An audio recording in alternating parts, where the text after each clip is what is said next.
Did you catch that? TSA just admitted on the record that they're sharing data with ICE, not suspected criminals, not terrorists, everyday Americans. And what happens next should scare you. Gentleman yields back. I now recognize the gentlelady from Illinois, Ms. Ramirez, for 5 minutes of questions. Thank you, Chairman. And I do have a number of articles I want to enter into the record at the end. So, as a Chicagoan, I know the terror that DHS can inflict with unlimited resources and unchecked power. You just saw some of that with what Congressman Magaziner just showed. Our constituents are being surveilled, they're being threatened, they're being tear gassed, and subjected to warrantless arrest. Rammed with vehicles, they're being kidnapped, and you've seen it, they're also being disappeared.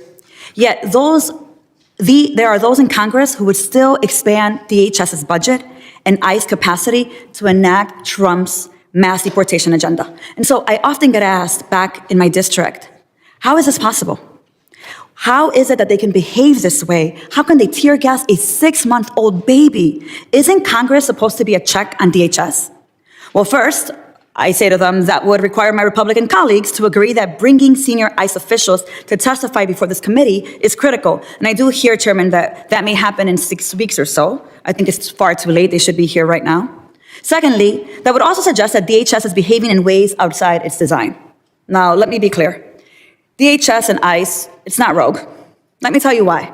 Because from its establishment, Congress empowered DHS to violate our rights under the pretense of securing our safety. Who feels safe right now under DHS? DHS was intentionally established with an overbroad mission and unchecked power, which has been expanded by Republicans with a blank check, unlimited personnel, and no guardrails whatsoever.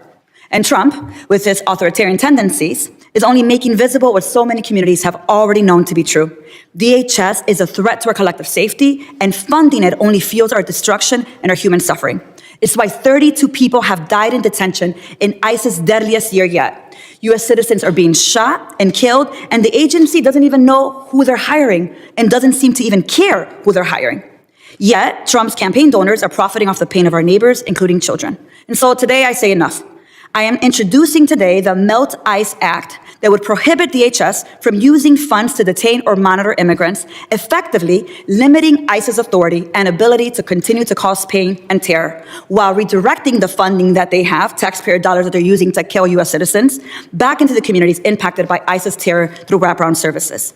Because we know that DHS is being used as a weapon to be pointed towards anyone the government considers a public enemy.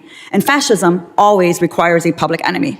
So we must take the weapon away and hold those who have allowed our communities to be terrorized accountable. So let me get to the witnesses here. My understanding is that your agencies are working with ICE in some capacity under the Trump administration. Ms. McNeil, is your agency sharing data with ICE, yes or no? Absolutely, we are part of the Department of Homeland Security. Yes or no, that's it, thank you. Ms. McNeil, I have a follow-up question for you. Why is TSA making life miserable for people that have every right to travel domestically and who pose no threat to aviation instead of focusing on your security mission? I don't agree with your statement, ma'am. As we have seen, the men and women of TSA are absolutely dedicated to the transportation and national security mission, and that was very apparent during the 43-day shutdown where they continued to show up to work while we waited for funding to come. Thank you, Ms. McNeil. It is clear that people are living in fear, and TSA is working with ICE to terrorize our communities. Dr. Garamakala, has your agency taken personnel off mission to work for ICE? Let me add to that. That includes details and reassignments from your agency to ICE or CBP, as well as to the Federal Protective Service and U.S. Marshals in communities with ICE enforcement operations. That's a yes or no question. Congressman, not in my times. So in the last year, your agency has not taken personnel off mission to work for ICE, yes or no? Not in my time, ma'am. Okay. I'll have something into the record that indicates the opposite. So let me ask you another question.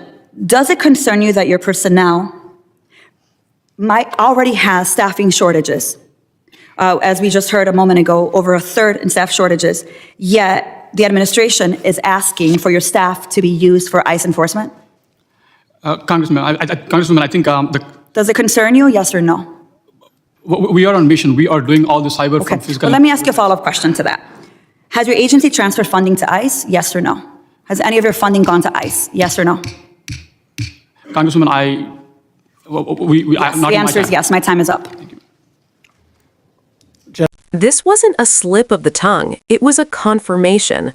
In a congressional hearing, the TSA director admitted outright that her agency is cooperating with ICE by sharing data. No warrant, no clear limits, no transparency. Representative Delia Ramirez didn't dance around it. She laid out what millions of Americans are already feeling: fear at airports, fear at protests, fear just for existing. While TSA claims it's about security, communities are reporting surveillance, intimidation, and enforcement far beyond aviation safety. Meanwhile, agencies already facing staffing shortages are quietly being pulled into immigration enforcement.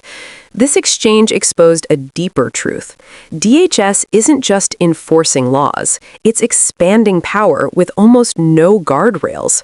The question isn't if agencies are sharing data, the question is how much, with whom, and who's next.